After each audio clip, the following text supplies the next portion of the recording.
Saludos mi gente, muchas bendiciones para todos. Qué gran honor tenemos una vez más de estar compartiendo en este que es su canal, no mi canal. Este es su canal de YouTube, Modelos de este siglo.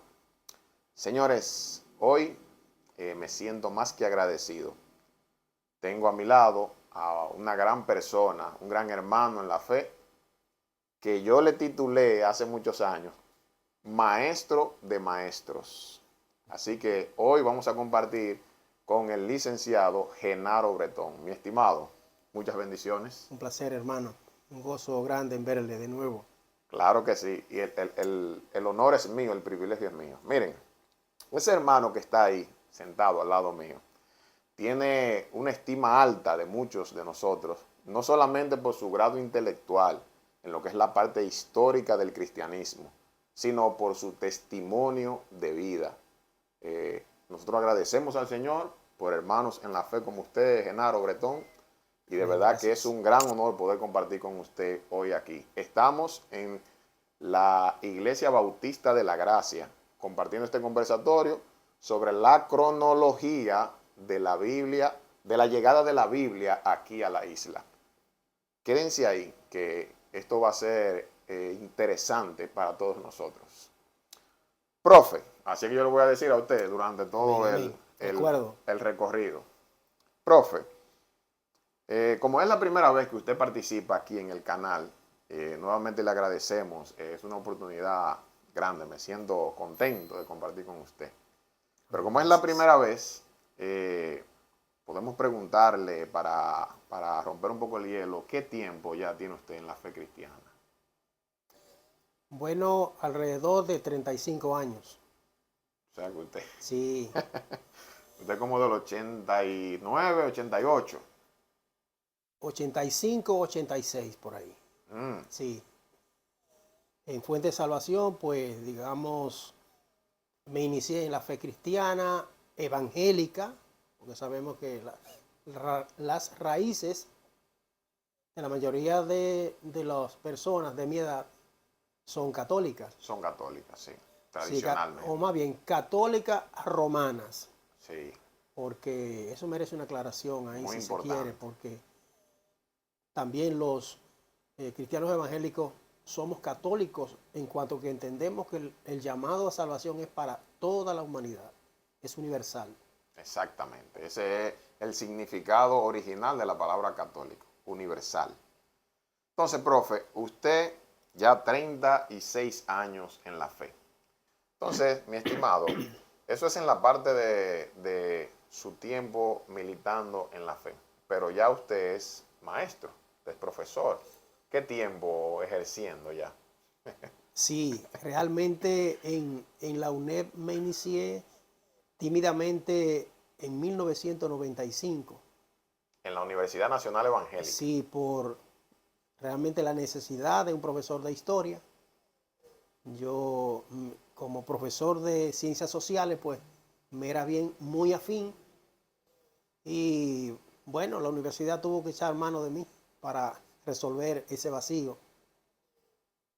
De modo que tengo ya 25 o 29 años. 29 años en el ejercicio de la enseñanza de la materia Historia de la Iglesia o Historia Eclesiástica. Así es. Pero entonces, en la universidad, antes de la universidad, usted fue maestro de escuela básica, sí. por ejemplo. Pasé por la experiencia de escuela básica, pero también del nivel secundario. Perfecto. Sí. Usted daba sociales en la escuela pública. Ciencias sociales. Aunque por necesidad muchas veces hubo que dar otras materias. Sí, eso parte de, ¿verdad? Parte Así de eso. Señores, estamos nuevamente con el licenciado Genaro Bretón, y como ustedes están escuchando, es un hombre con mucha experiencia y con una gran pasión en la fe, en el reino de Dios y también en lo que tiene que ver con la historia. Entonces, hoy tenemos un tema interesante, vamos a iniciar porque la Biblia, señores, en nuestro país, en este que es el mes de septiembre, específicamente el 27, se celebra el Día Nacional de la Biblia. Entonces nosotros queremos que la gente no solamente crea en que la Biblia es la palabra de Dios y ya, sino que entienda cómo Dios ha preservado su palabra en cada una de las etapas del desarrollo de la historia. Dios, el testimonio es verídico de que Dios ha preservado su palabra y ha permitido que llegue hasta nosotros hoy día. Entonces, mi estimado, podemos iniciar hablando de que en la Edad Media, bueno, para tomar una referencia, en la Edad Media teníamos a los monjes, por ejemplo, escribiendo para poder traducir. ¿Cómo empieza? ¿Cómo era ese sistema? Bueno, necesariamente tenemos que remitirnos otros siglos atrás de la Edad Media. Tenemos que ir aproximadamente 250 años antes de Cristo, antes de nuestra era, cuando la necesidad de traducir la Biblia del hebreo al griego por la presencia en Alejandría de la comunidad judía, pero que se desenvolvía dentro de la cultura griega. Exacto. Entonces hubo una necesidad de traducir la versión hebrea al idioma griego. Y se encargó a 70 expertos para traducirla. Y la historia relata de que coincidieron prácticamente un 100% en la traducción, la versión de los 70, sí, como le llaman. Septuaginta. La Septuaginta. Luego tenemos que pasar, estamos hablando del Antiguo Testamento, el Tanaj en hebreo. Tenemos que entonces dar un salto cronológico a los años 380 después de Cristo, después del inicio de nuestra era, cuando el obispo de Roma, Dámaso, como le llaman el Papa Dámaso, encarga a San Jerónimo o Jerónimo de Estridón a que traduzca al latín,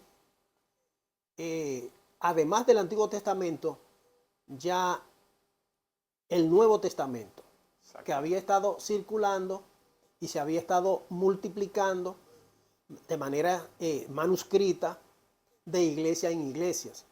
Entonces, este hombre tenía una capacidad enorme, era realmente un erudito en materia de lenguas y tradujo del hebreo,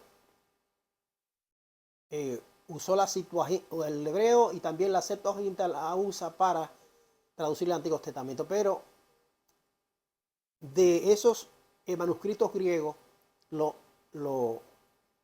traduce al latín y así nace esa primera Biblia en latín del pueblo llamada Vulgata Latina.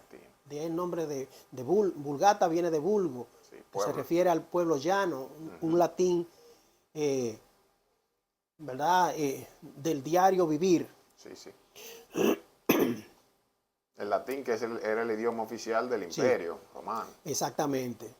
Sobre todo del Imperio Romano de Occidente, porque en la parte del Imperio Romano, la parte oriental era el griego. El griego, claro. Entonces, a partir de ahí, la Septuaginta se convierte, la Vulgata Latina se convierte en la Biblia oficial de la Iglesia Católica, Apostólica y Romana. Perfecto. Y como hiciste referencia de los monjes, hicieron un gran trabajo de reproducción manuscrita. Aplicando el principio de orare y laborare. Uno de los trabajos era copiar obras de carácter científico, pero sobre todo reproducir la Biblia para los reyes, para la gente que tenía la posibilidad de comprarla. Entonces fue ese de los trabajos más encomiables realizados por estos monjes de las distintas órdenes que ya existían, como los jerónimos, los agustinos, principalmente esas dos, los dominicos. Hicieron un trabajo extraordinario de de reproducción del texto de la Vulgata. Perfecto. Entonces, hasta ahí vamos. Empezamos entendiendo que del hebreo se lleva al griego Sí. por la necesidad de Sí. los judíos que habitaban en Alejandría, Sí. que pertenecía al imperio griego, esa ciudad. Entonces, de ahí le llevamos a la Vulgata, que es al latín. Entonces, cuando nosotros hablamos ya de una traducción al español, ¿cuáles serían? Porque no fue directamente la que nosotros conocemos, sino que empezaron a ver algunas pequeñas traducciones Sí. hasta que se formaliza. Uno de los eventos más importantes para eso fue la creación de la imprenta de Gutenberg. Sí. Ya nos fuimos un poquito ahí ya post, ¿verdad? 1400. Que es el primer libro que se imprime en la imprenta de Eso de es Gutenberg. eso es La importante. Vulgata latina, pero ya en tipos, ¿verdad? Para imprimir. Una imprenta totalmente manual, no como ahora, que en una hora te tiran miles Sí. de ejemplares o cientos de ejemplares de Biblias. Exacto. Pero en este tiempo eran esas planchas, Sí. página por página, Sí, así mismo. imprimiendo. La Vulgata latina entonces pues inaugura esa nueva etapa de la tecnología en la impresión. de la tecnología justamente en el campo de la impresión, y se va a convertir realmente en el instrumento más novedoso de aquella época.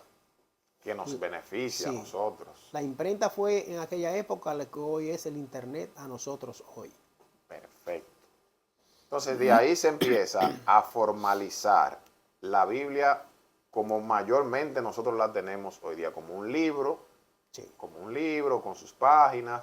La Biblia del Oso se refiere a la primera Biblia en español de Casiodoro de Reina, como un medio de camuflajearla para distraer a aquellos que la perseguían.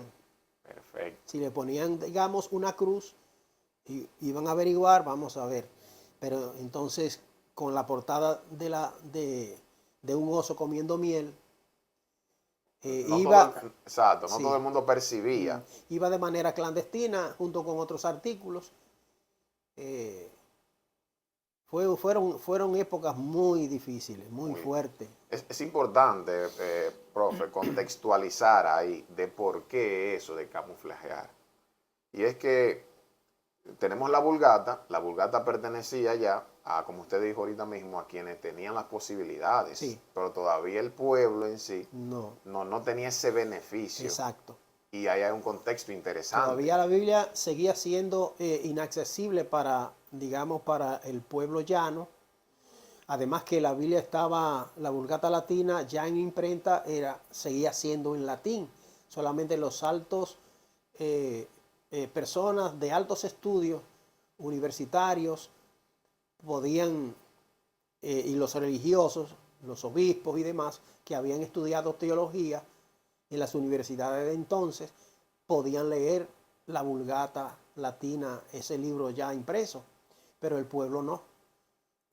O sea que Fue un reto sí, realmente. realmente. Y eso es importante, que todo el que escuche y vea este conversatorio sepa que de ese contexto ahí, donde se empieza a tratar de hacer la Biblia, traerla al español, es un contexto de intereses, de aflicciones que tuvieron esos hombres que se querían dedicar a la traducción de la Biblia del latín, ya llevarla entonces al español.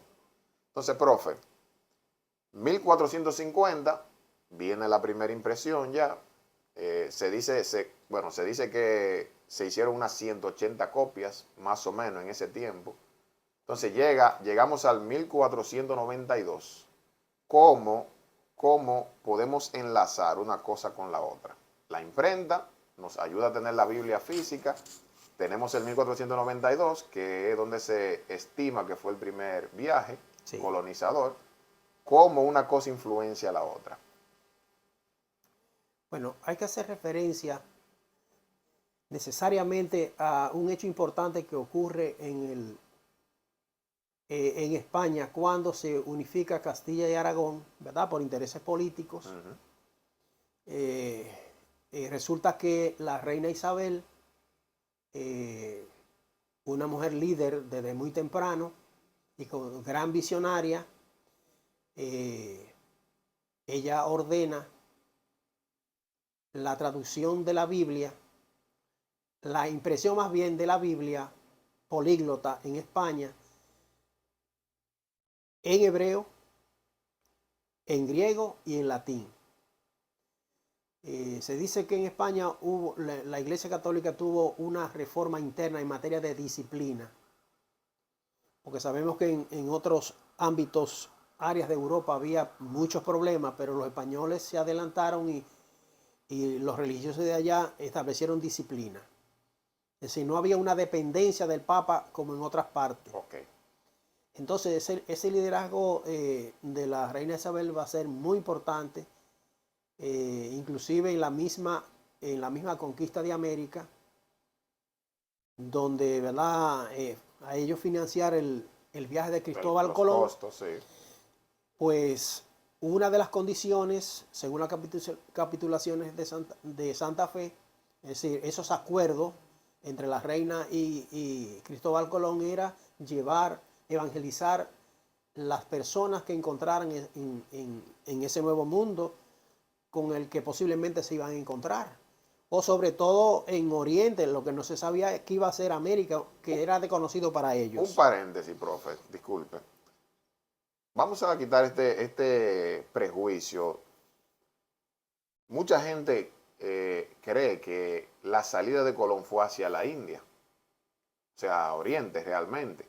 Sí, así es. Y así es, o sea que fue coincidencia lo de llegar entonces a la parte de las Bahamas, que es por donde se entiende que fue que arribaron por primera vez. Por primera vez, sí, pisaron tierra en esa isla que los indios le llamaban Guananí. Guananí.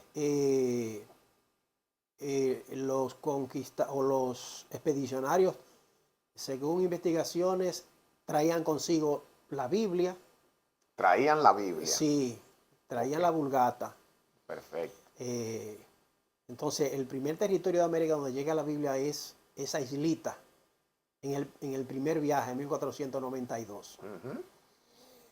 Ahora, es en el segundo viaje, 1493, donde vienen ya un convoy de alrededor de 16 naves, sí, con muchos aprovisionamientos preparados para hacer un asentamiento poblacional, materiales de construcción. También llega la Biblia en ese segundo viaje. Y en ese segundo viaje, luego que se aposicionan en la Isabela, Puerto Plata, que están las ruinas, ahí celebran, digamos, el primer culto cristiano de esa época, ¿verdad? Que sabemos que es la misa católica. Y inferimos que ahí se lee por primera vez en estas tierras de este nuevo mundo la palabra de Dios en latín. En latín, es importante aclarar eso. Sí, porque sabemos que es hasta el Concilio Vaticano II todavía la misa se leía en latín. Sí, aquí nosotros todavía 1950 abajo, todavía las misas eran en latín. Del 60 hacia abajo, no, mira, desde el 63 hacia abajo era en latín. Todavía más. Me acuerdo yo siendo niño que lo llegué a escuchar. Ok. Y las lecturas antifonales ese estilo. Así claro es. Sí. Profe, tenemos el segundo viaje. Ya, porque en el primer viaje la gente cree que vino 2 o 3 nada más aquí. En el primer viaje andaban unos 1000, eran 3 embarcaciones que llegaron realmente. Y había un grupo de personas. ¿Qué grado de conocimiento bíblico, en su opinión, claramente, qué grado de conocimiento bíblico llegó con los colonizadores? Llegaron a la Isabela, se asentaron, hubo una primera misa por el sacerdote apellido Boyle. Sí, Bernardo Boyle. Sí, exactamente. ¿Qué grado de nivel de conocimiento bíblico ya más o menos manejaban los colonizadores? Bueno, realmente, al menos que una persona de estas que acompañó a Cristóbal Colón, tanto en el primero como en el segundo viaje, que no fuese un religioso de los jerónimos o de los dominicos, no tenía conocimiento bíblico, tenía conocimiento catequístico. ¿Cómo traducimos eso a lo llano? O sea, un conocimiento Tradicional, ¿no? un conocimiento del cristianismo, pero no textual de la Biblia, con excepción del Padre Nuestro. Pero sabemos que, por ejemplo, el credo es un resumen bien comprimido de la fe cristiana. Totalmente. Entonces, apostólico. los mandamientos, hasta ahí. Pero ya un conocimiento más avanzado, más pormenorizado, de doctrina. De doctrinas. Como hoy tenemos ya la formación de memorizar textos bíblicos y tener un conocimiento pormenorizado de la Biblia, no, realmente los tripulantes que no eran religiosos no tenían conocimiento de la Biblia, y sobre todo que la Biblia estaba limitada a ellos, a los religiosos, porque sabían leer latín. Lo que le llegaba del cristianismo era algo ya un poco procesado. Y eso, perdone, profe. Adaptado a las condiciones, ¿verdad?, de personas que no tenían muchas letras. Exacto, eso, señores, ha causado, no solamente en aquel tiempo, sino aún en nuestro tiempo, ciertos inconvenientes, porque la gente necesita escuchar el mensaje bíblico, necesita que se le explique. Entonces, cuando hay una ausencia de eso, eso lo llena el tradicionalismo y las ideas e interpretaciones humanas. Claro. Y eso no hace nuevo nacimiento. Eso hace a personas tener costumbres religiosas. Y cuando nosotros vemos el contexto de nosotros, que vamos a seguir ampliando, en el país de nosotros vemos ese tradicionalismo, y es en lo que explica el profesor ahora. Eso es para que ustedes vayan teniendo una idea y entiendan la importancia que tiene un conversatorio como este. Vamos a seguir, profe. Estamos en el grado espiritual. Entonces, hay un referendo del padre Boyle. ¿Qué se empieza a hacer de ahí en adelante con la Biblia? Aquí ya. Bueno, lo que más se alcanza a hacer es la lectura en latín en las misas que se efectuaban más adelante, cuando se empezaron a construir las primeras ciudades, los primeros fuertes. Si había alguna misa, pues se leía una porción de la Vulgata, pero nada más, porque todavía no podemos hablar de que la Biblia ha llegado al pueblo. Siempre se quedó en el nivel de los eclesiásticos, de los clérigos. Muy interesante eso. Sí, eso es muy interesante saberlo. Entonces, eso con el paso del tiempo, y usted mismo dice que todavía en 1950 teníamos prácticamente una metodología diferente. Igual, en el sentido de la forma de la misa, de la lectura y todo eso. Entonces, eso ha creado ciertos inconvenientes, como decía lo que yo dije anteriormente. Ahora bien, podemos decir entonces que más que la evangelización no fue un fuerte de los colonizadores entonces. Muy interesante esta pregunta, porque realmente la labor de los colonizadores, que ya esa palabra para España, con la labor que realiza España en América, no es comparable con la de otros imperios de aquel tiempo. Fue muy distinta. Muy bien.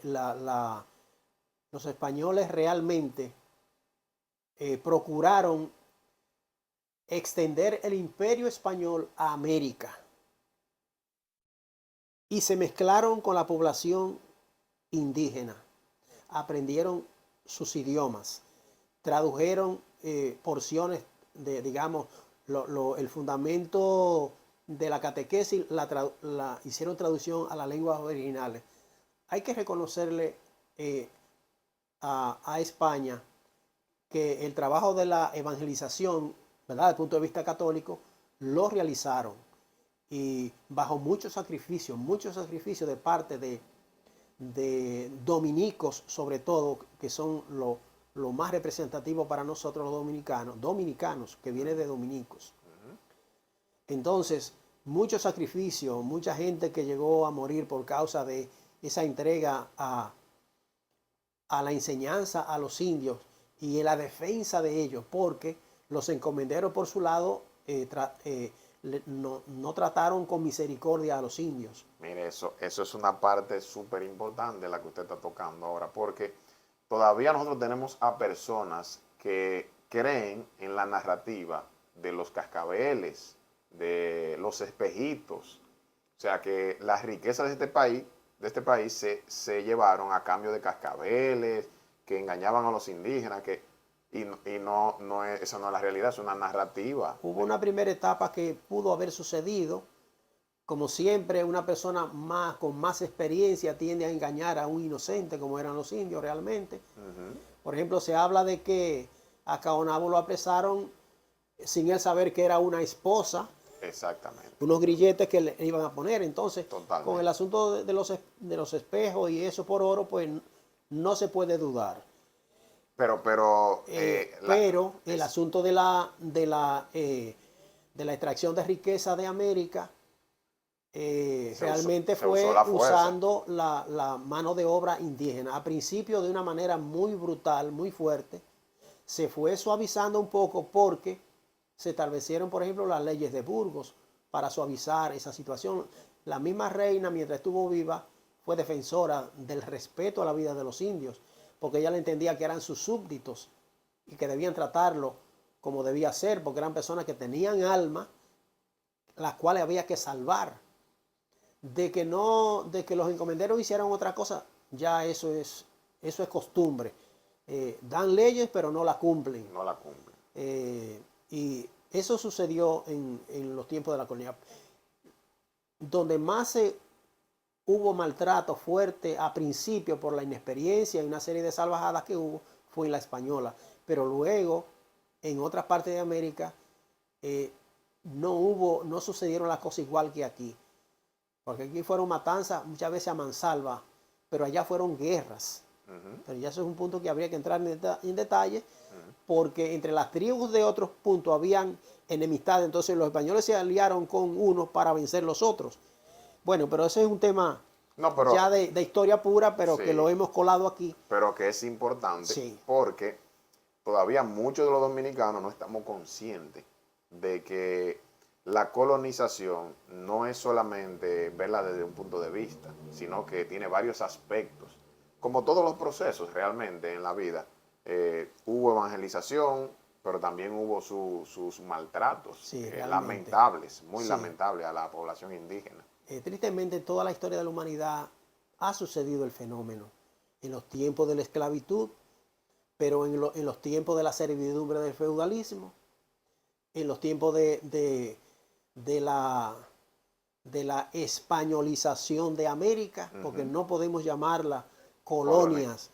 Colonias fueron las inglesas, las holandesas, la portuguesa, donde eran a coger los recursos y a exterminar la población nativa, como pasó en América del Norte y en Canadá, en Estados Unidos y Canadá. Pero en América hispana no hubo ese fenómeno de allá, sino que los españoles se cruzaron con las nativas y viceversa, y surgió el mestizaje. El mestizaje, o sea, la mezcla de étnicas de españoles y otros inmigrantes con las nativas. Es una diferencia que hay que hacer justicia histórica en ese sentido, porque tristemente, la historia muchas veces se tergiversa por intereses. Por intereses. Es un punto que yo he madurado no hace mucho, porque muchas veces uno vive fascinado con una serie de lecturas y realmente hay un trasfondo que hay que aprender a discernir. Esa es la parte, esto va a ser una de las partes más interesantes, señores, que debemos ponerle mucha atención. Ese trasfondo, como dice el profesor, que es interesante conocerlo y nos va a librar a nosotros de muchas dudas, lagunas. Nosotros estamos en una cultura que lamentablemente tiene todavía muchas lagunas de sus inicios, Sí. de cómo las cosas fueron, cómo nosotros nos hemos convertido en la nación que somos hoy día. Y nosotros, este canal tiene esa intención de desconstruir esas ideas que andan vagas por falta de estudio, de historia, del conocimiento. Cierto. Para que nosotros entonces nos afirmemos cada día más. Así es. Como dominicanos, como creyentes. Bien. Sí. Permíteme Sí, claro. un momentito para reforzar eso que ha dicho. Ha sido una bendición muy grande de parte de Dios, de su providencia, de su provisión. Esta ciencia del internet, del YouTube y las redes. Claro, hay gente que la usa para mal, pero para bien yo sé que dará sus frutos con eso que acaba de decir, de desconstruir una serie de formaciones erróneas que ha habido a través de los tiempos y que ahora, gracias a estos recursos de la providencia divina, porque muchas veces el hombre generalmente quiere cogerse la gloria para él, pero no sabe que ha recibido la sabiduría de Dios para esta tecnología. Claro que sí. Entonces, yo estoy sorprendido. Yo he aprendido en los últimos años, he aprendido yo cosas que nunca soñé.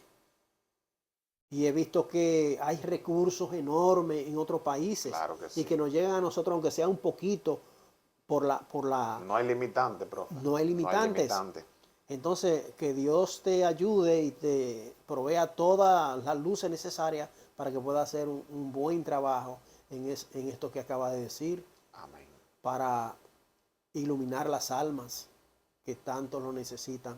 Sí, nosotros estamos muy comprometidos con los temas religiosos, políticos y sociales.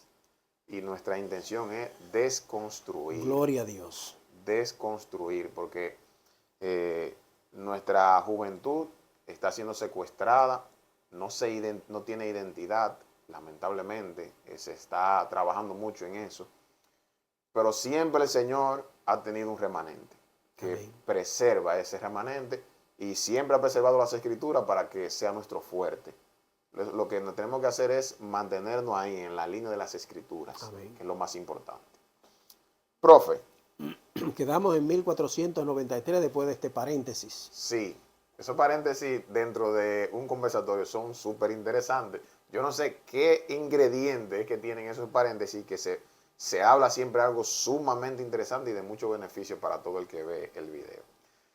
Nosotros queremos ahora encaminarnos porque hemos dejado claro que los principios de la llegada de los llamados colonizadores, como usted mismo acentuó ahorita, sí hubo un trabajo de evangelización para nosotros no ser como críticos simplemente. Sí hubo un trabajo de evangelización. Ese trabajo fue más apegado a la parte del catecismo, de las tradiciones católicas. Sí. Ahora, nosotros tenemos un país como dividido. Nuestro cristianismo está dividido con el catolicismo y el protestantismo. La parte del protestantismo, entonces, en el país, ¿dónde inicia? ¿Cómo nace? Muy bien. Eso tiene sus comienzos. Primeramente, digamos, intentos, tal vez de una manera casuística o casual. Tenemos que decir para dar respuesta que luego que esta, digamos, este territorio español en América, llamado La Española, llega a un punto de progreso hasta 1550 con la industria azucarera, porque primero estuvo el oro, luego la caña de azúcar. Entonces, por la competencia, pues Brasil entra en la producción, entonces ya La Española no es muy rentable el azúcar de caña. Entonces se produce la transición a la economía ganadera. Entonces grandes extensiones que eran de caña, pues pasan al ganado vacuno. Y se desarrolla lo que se llama en historia dominicana el hato ganadero. Muchos animales en exceso. Eso va a dar origen a que los europeos, sobre todo holandeses, ingleses y otros, descubren que aquí hay abundancia de cuero de vacas. Entonces empieza el contrabando por la costa norte, lo que Framoyapón llama la banda del norte en su libro de historia dominicana. Entonces empieza ese contrabando, esa práctica de rescate, como le llaman también los historiadores. Intercambio de cueros de vaca por mercancía que viene de Europa, digamos que productos elaborados ya del cuero, que correa, que las vainas de las espadas y los cuchillos, herramientas, en fin, losas, vasijas. Empieza ese intercambio comercial a espalda de las autoridades españolas. Porque realmente España tenía un comercio exclusivo con América. Lógico. Pero ellos querían también participar de ese comercio, entonces empiezan a burlar la vigilancia española y hacer el comercio. Pero junto con esas mercancías venían Biblias. ¡Wow! Biblias ya de la versión de la Biblia del Oso, sí, que fue hacia 1569 que Casiodoro de Reina pues termina su trabajo y sale a la luz esta primera versión en español, traducida desde los originales griego y hebreo. Entonces, de las obras cumbre de la lengua española, el aporte máximo que tiene la Reforma a la lengua española es esa versión Reina Valera, que hasta hoy nosotros estamos siendo bendecidos por este libro. Claro que sí, una Biblia totalmente de nosotros. Entonces, estas versiones en español llegan por la costa norte, Montecristi y Puerto Plata. Que el poeta nacional Pedro Mir, en su lenguaje poético, habla de cómo cuando hubo una supervisión de parte de Santo Domingo de la costa norte a ver cómo estaban los asuntos de la isla por ahí, encuentran jovencitas recostadas en la playa leyendo un libro y que el viento jugaba con las páginas y con el pelo de las jovencitas. Lenguaje poético. Sí, entonces, pero la gran sorpresa es cuando las autoridades descubren que son Biblias traídas por los herejes, ¿verdad? Exacto. Que eran los comerciantes y las tripulaciones que venían en los barcos holandeses, por ejemplo, y en Holanda eran de los países donde más rápido avanzó la reforma protestante. Sí, porque acuérdense que los Valera, Casiodoro, tuvieron que mudarse a Suiza para poder desarrollar, concluir la obra por la persecución de la Inquisición. Así es. Entonces, esa fue la gran sorpresa, porque España fue uno de los países, junto con Italia y Portugal, pero sobre todo España, fue celosa de que la reforma no cruzara sus fronteras. La reforma en España se queda esos tratados de Lutero y otros más, lo leen solamente personas clasificadas, sí, eruditas, intelectuales, pero no pasaba de ahí. Exactamente. No pasaba de ahí. Sí, había una fuerte resistencia. Exacto. Al pueblo no llegó ningún material de la Reforma. Por ejemplo, religiosos como Casiodoro de Reina, que era un monje de ahí de Sevilla, de un convento en Santi Ponce, empezaron a traducir.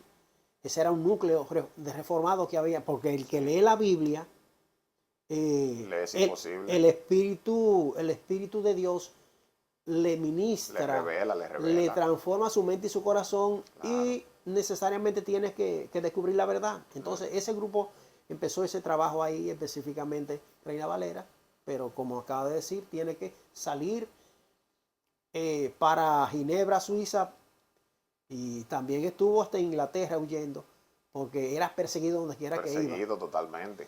Entonces esa versión llega a la costa norte.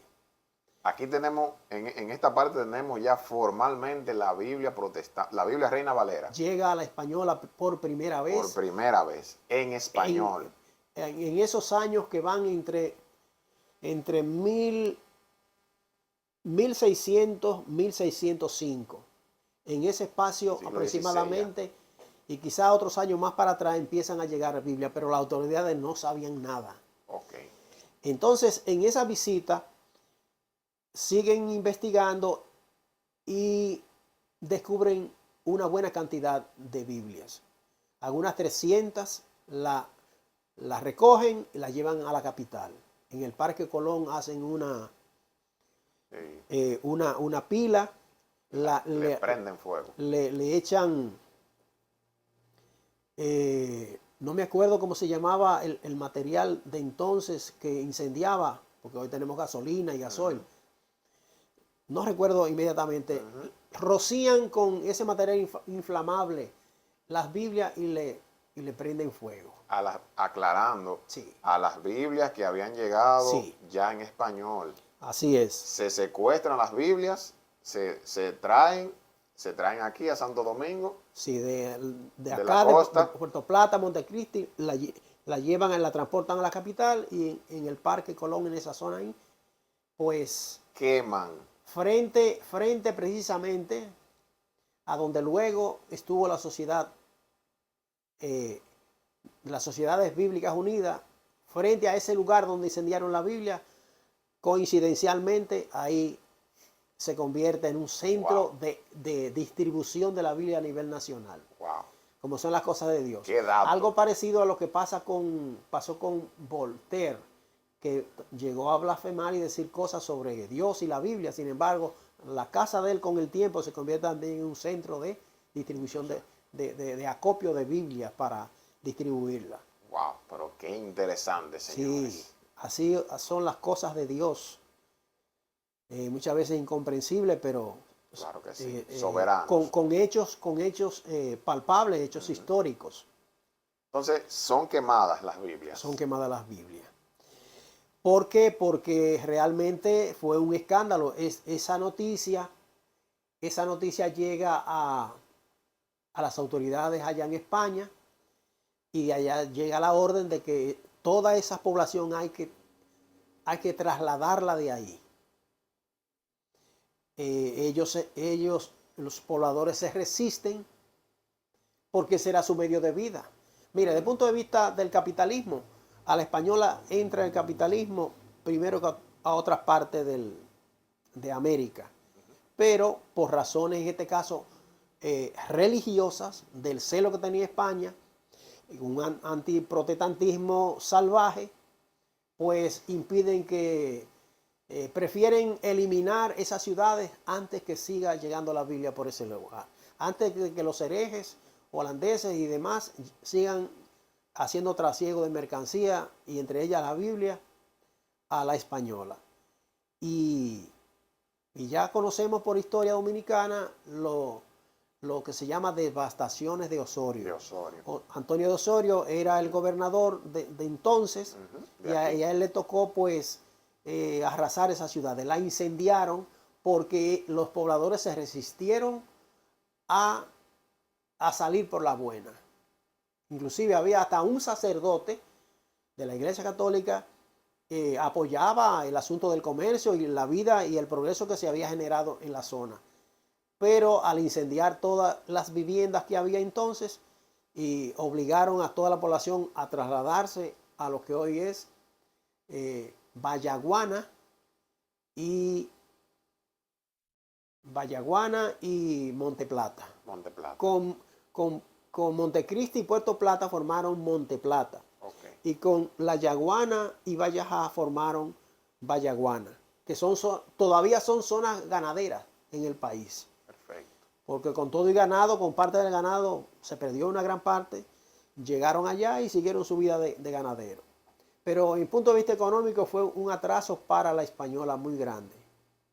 Y España había abandonado a la española porque ya el oro que ellos extraían se había agotado hasta ese momento. La industria de la caña, del azúcar cayó. Entonces descuidaron la española. Porque en México fue el punto de atracción, el más cercano, luego se va a incorporar América del Sur, pero los colonos más importantes se habían ido a otras tierras de América en busca de riqueza y descuidan la española. Entonces aprovechan los corzos holandeses y de otros países, otras potencias como Inglaterra, para venir por acá. Pero España toma esa medida y el progreso económico de orden de capitalismo comercial es cortado. Y a partir de ahí va a haber un tiempo que Juan Bosch en su libro Composición Social le va a llamar el siglo de la miseria. Hubo una pobreza enorme en el país, producto de esa interrupción de ese flujo comercial que se inició. Entonces será el primer intento de la presencia de Biblias en español en esta tierra. Luego de esto tendríamos que esperar ya a los tiempos de la ocupación haitiana para poder otra vez tener presencia de las escrituras y de misioneros aquí, en esta isla y sobre todo en la parte este. Esa parte es importante porque ya ahí agrega como un impulso al protestantismo ya, como más abierto ya, por la presencia de aquellos esclavos, libertos. Sí, realmente en ese tiempo, 1824-25, se producirá la llegada de alrededor de 10,000 o más libertos, es decir, esclavos que habían obtenido su libertad en los Estados Unidos, especialmente en los estados del sur. Había empezado la lucha por la liberación de los esclavos. Primero se produjo en Inglaterra la abolición de la esclavitud y en sus colonias en Inglaterra, y luego en Estados Unidos continuará esa lucha precisamente en el campo evangélico. De las iglesias evangélicas empezarán a hacer esos trámites. Las iglesias bautistas y otras denominaciones y otras iglesias van a apoyar la puesta en libertad de los esclavos. Eso se fue logrando, pero ¿qué sucedía? Que prácticamente era una nueva etapa de sufrimiento para la raza africana ya libre en los Estados Unidos, porque eran víctimas de la discriminación. De tal manera que se formaron sociedades para apoyar la emigración de esos libertos hacia otras tierras. Y Haití era uno de esos destinos. Un país que se llama Liberia en África fue producto de esa devolución de africanos a sus tierras originales. Entonces, eh, Boyer, Jean-Pierre Boyer, con ciertos propósitos políticos, económicos, apoya y financia la llegada de libertos a esta isla. Y con ellos llegan misioneros evangélicos para darle seguimiento y también para predicarle a aquellos que no conocen la palabra de Dios. Sobre todo la iglesia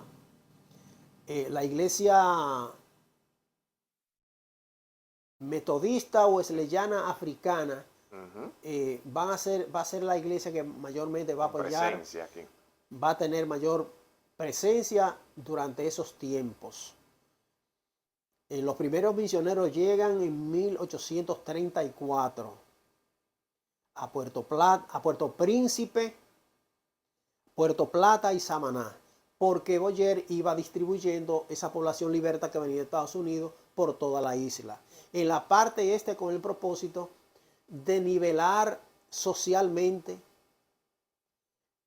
la población, que aquí era española, con cierto colorcito un poquito más, más claro. Entonces él quería hacer una nivelación en cuanto al color, entonces por eso envía libertos para acá, pero también con el propósito de producir café, cacao y una serie de productos, porque necesitaba dinero para pagarle la deuda a Francia a cambio del reconocimiento de la libertad de la independencia de Haití. De cualquier manera, son medios que Dios permite para que el evangelio avance. Entonces usted dijo Samaná, Puerto Plata, Puerto Príncipe, Puerto Plata y Samaná. Serán los centros principales donde habrá misiones a partir de 1825. Y me acuerdo ahora que hacia 1837 llega la primera misión bautista a Puerto Plata. Inclusive eso va a generar cierta disputa por el asunto de la inmersión en las aguas, porque las iglesias que habían llegado todavía no tenían esa práctica, sino que dedicaban a los niños, o si tenía cierta influencia presbiteriana, pues también lo bautizaban. Entonces eso son las primeras señales como de la presencia. No, de la diferencia que había en los grupos reformados. Sí. Sí. Ya el asunto denominacional iba a empezar a causar sus efectos. Exacto. Ahí.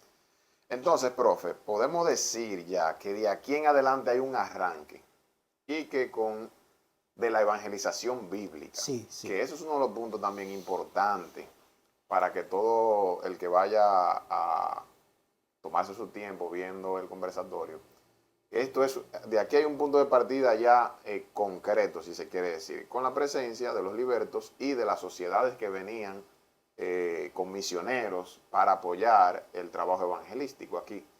De ahí en adelante empieza ya lo que es la evangelización bíblica por la concentración del pueblo protestante ya, evangélico como se le conoce popularmente. Y de ahí en adelante vemos una cultura en el culto totalmente diferente. Por ejemplo, recuerdo que nosotros fuimos a Samaná en un viaje de la materia de historia eclesiástica. Para mí fue muy impactante ver la cultura y todavía la gente allá. Fuimos a la church, ¿te acuerdas? Así es. La primera iglesia que se instituyó en Samaná. Así es. Formalmente. Cierto. Y su culto, su manera, su forma de cantar, todo eso es la cultura afroamericana, sin duda Durante alguna. un tiempo ellos estuvieron celebrando los cultos en inglés.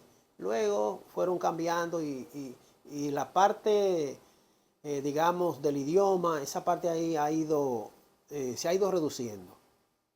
Y realmente debieran conservarlo por razones culturales, y además eso es un recurso, digamos, de atracción cultural de mucho valor. Claro que sí. Yo hice un turismo interno ahí muy, muy interesante. No se me olvide esa experiencia, tengo fotos todavía guardada ya. Fue una bonita experiencia.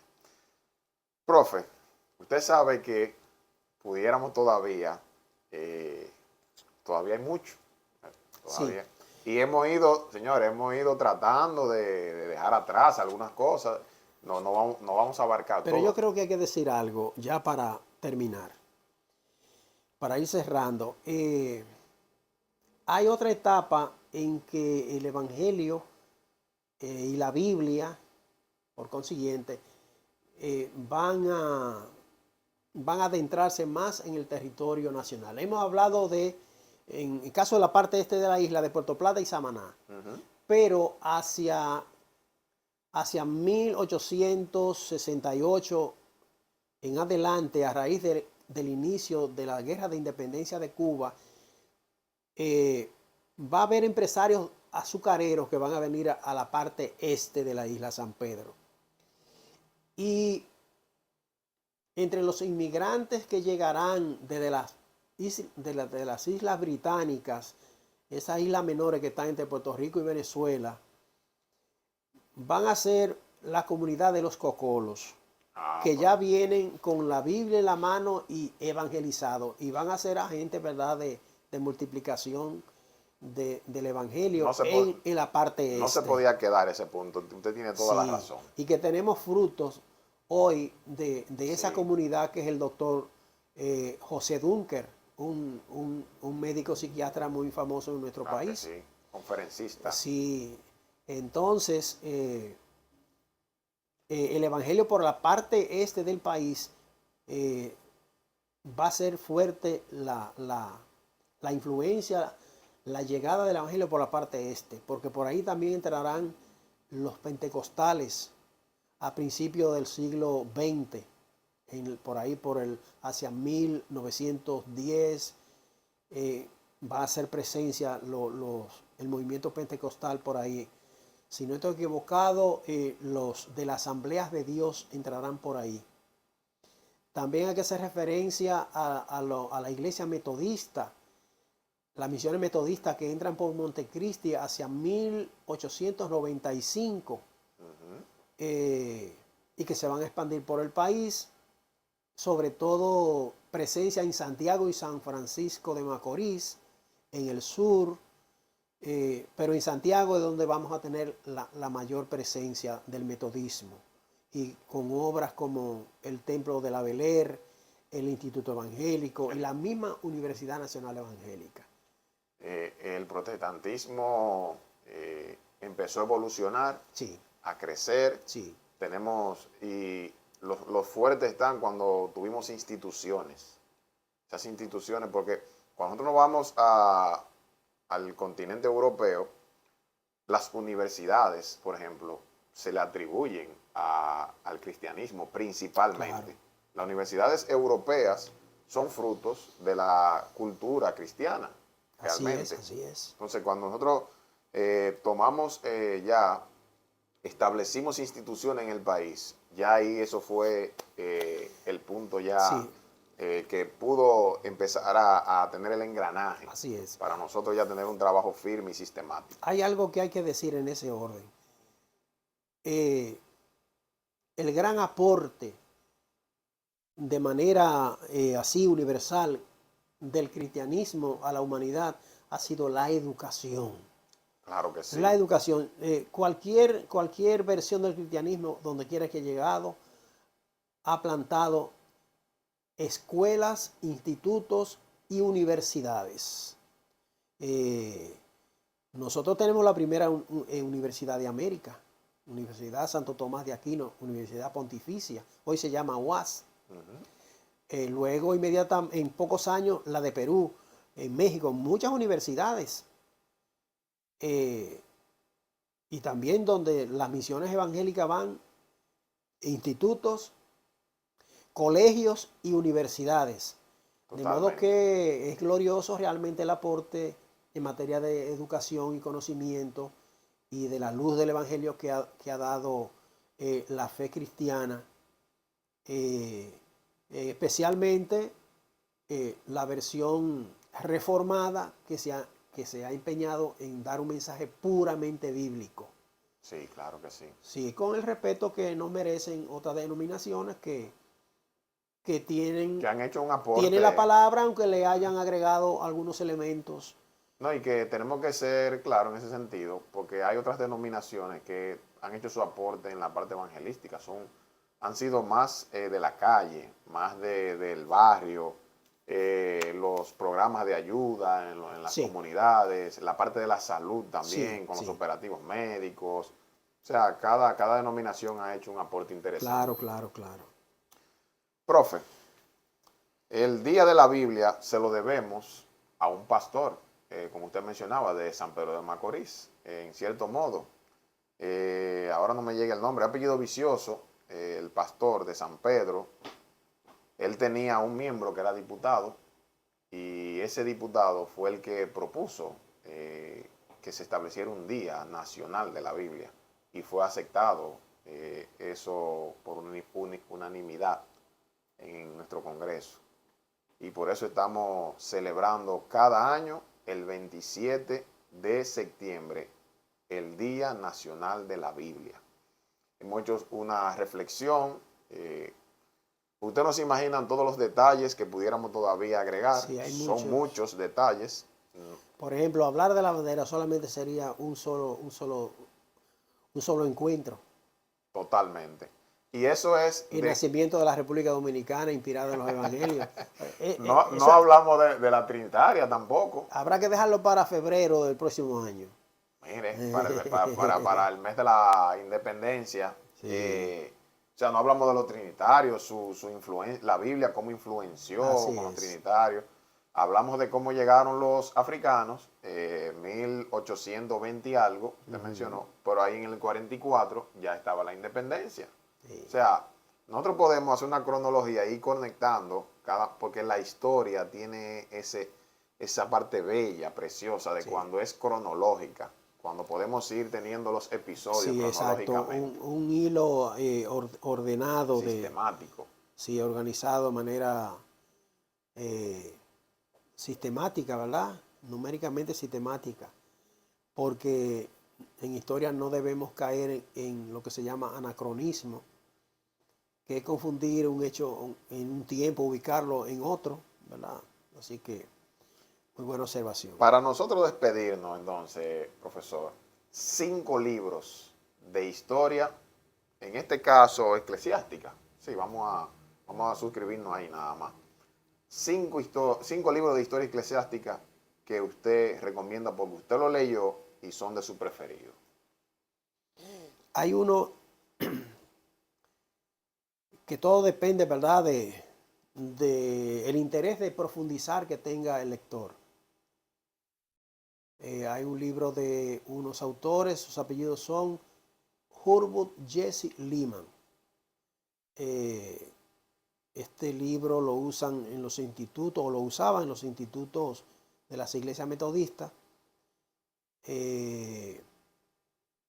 Historia de la iglesia, compendio de historia de la iglesia.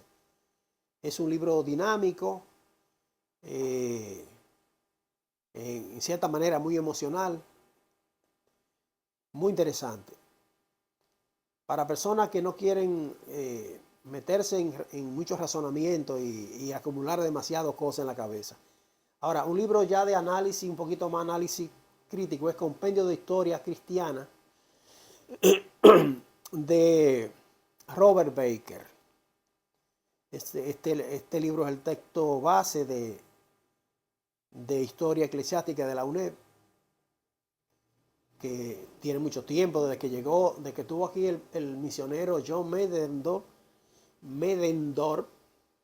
se está usando este libro. Es un libro de análisis, lo veo muy, muy interesante para el que quiere algo más. Hay uno que es de Justo González, Historia del Cristianismo, Sí, justo. muy bueno, muy bueno. Inclusive este libro lo usan, creo que en universidades de Estados Unidos. Es un libro, tenía muchos tomos, hicieron un trabajo y lo convirtieron en un solo tomo. medio difícil de encontrar, al menos en nuestra librería tienen problemas para estos libros. Ahora el de Baker está en PDF y el de Hurlbut Jesse Lemon también se puede descargar en PDF. El de Pablo Deiros, también Historia del Cristianismo, ese se puede conseguir en PDF. Enrique Dussel tiene otro en PDF, pero es una enormidad, que eso es para quien quiere sentarse durante un tiempo considerable a estudiar ese libro. De modo que recomiendo los primeros que le he mencionado, Justo González, Baker, y el que quiera algo sencillo, el de Hurlbut Jesse Lemon. Están en PDF descargable. Bueno, señores, le damos las gracias a nuestro Dios. Tenemos a personas como el licenciado, profesor Genaro Bretón, que toda su vida la ha dedicado literalmente a la lectura, comprensión de la historia eclesiástica. Bueno, mi gente, este ha sido el conversatorio, la cronología de la llegada de la Biblia a nuestra isla. Hemos tenido al licenciado Genaro Bretón. Ha sido muy edificante y yo sé que estas verdades van a hacer que cualquiera que vea este conversatorio pues tenga un conocimiento, una perspectiva diferente de lo que es la bendición de nosotros tener la Biblia hoy día en nuestras manos. Muchas bendiciones para todos. Gracias, profesor. Para servirle, hermano. Esperemos que esto no sea la primera ni tampoco la última. Me gustaría en otro momento tenerlo nuevamente en otro conversatorio. Amén. Estamos a la orden, hermano, el que le podamos servir. Muchas bendiciones para todos, así que nos vemos en la próxima.